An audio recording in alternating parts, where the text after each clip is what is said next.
Kia ora, my name is Henry, and in this video I will be taking a comparative look into the exercise of the Indigenous right to self-determination by both the Norwegian Sami and Māori. This presentation conducts this comparative assessment looking only to the approaches taken through parliamentary means and the two nations these people call home, Norway and Aotearoa. This comparative assessment will cover 6 core points.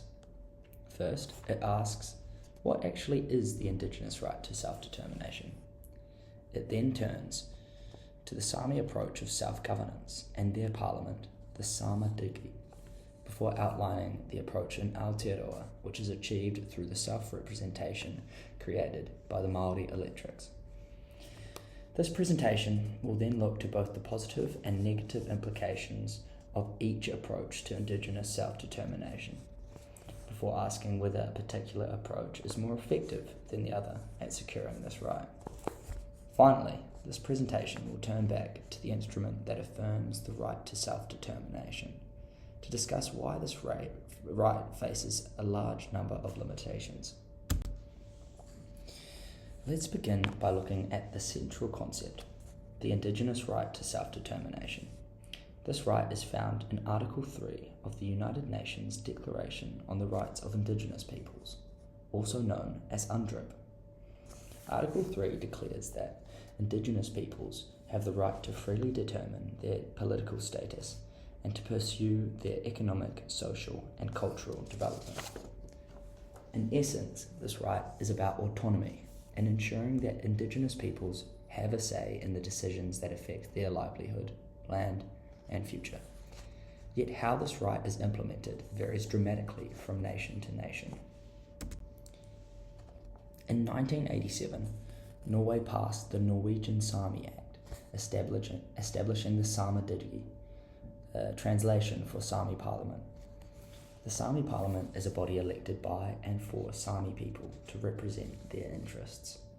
Section 2.1 of the Sami Act outlines that the scope of the Samadigi covers any matter that affects the Sami people, and this is achieved through the consultative power of the Sami Parliament.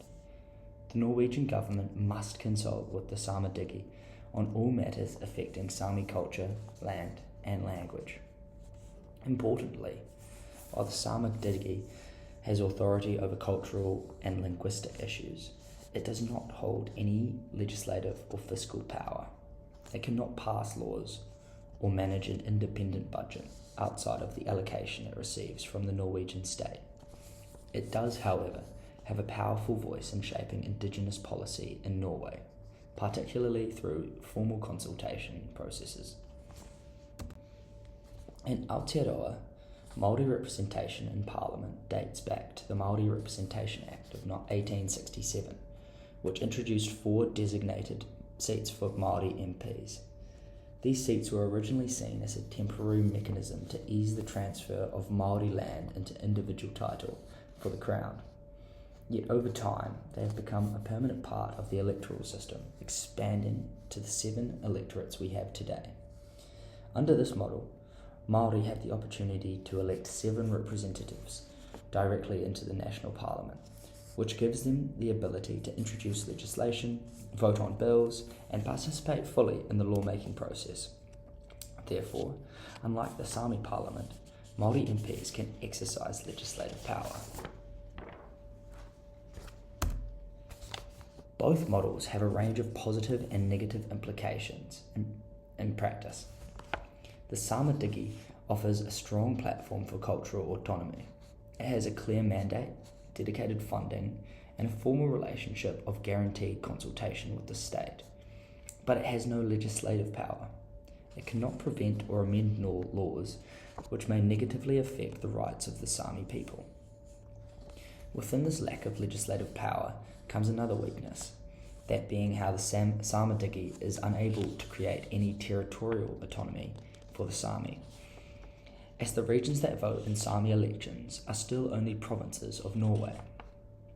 Furthermore, it is entirely dependent on the funding of the Norwegian government in order to operate, illustrating how the self-governance of the Samadigi rests totally upon shared power. In Aotearoa, the Māori electorates provide direct representation in the legislative process. Māori MPs can speak, vote, and introduce bills, providing a voice for Māori in Parliament.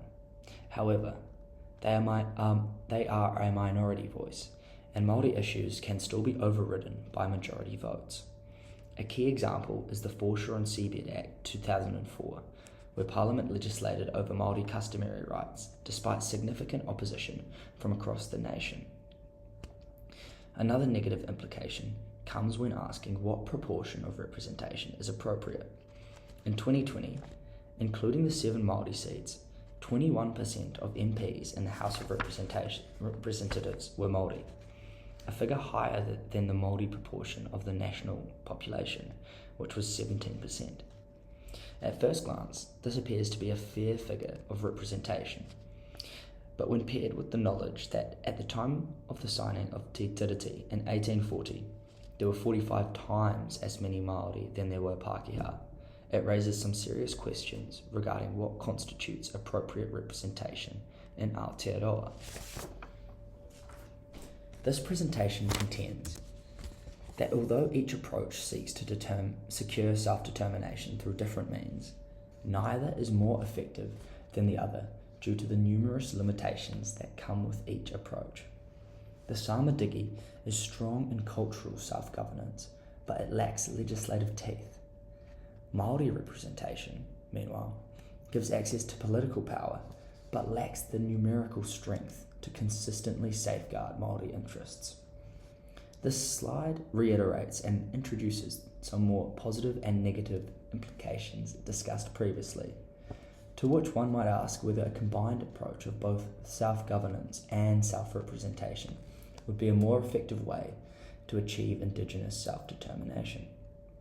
For instance, if, alongside the Samadigi, the Sami people were also able to elect Sami representatives to the Norwegian Parliament.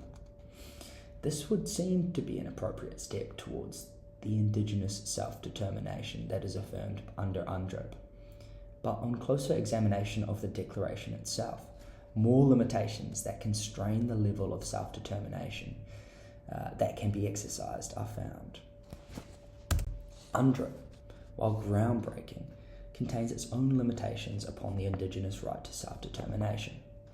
Articles 4 and 46 are particularly restrictive. Article 4 confines Indigenous self-determination to internal self-determination. Indigenous peoples can govern cultural matters, but cannot break away or challenge state sovereignty. Article 46 reinforces state sovereignty, stating that nothing in UNDRIP may undermine the territorial integrity of the state. In other words, colonising states still hold the ultimate power. These limitations are then compounded by external factors, namely the small population sizes of Indigenous peoples and the highly westernised political structures they exist under. Colonising states still fear that granting too much self-determination to Indigenous peoples could threaten national unity, challenge state sovereignty, and encourage separatist movements.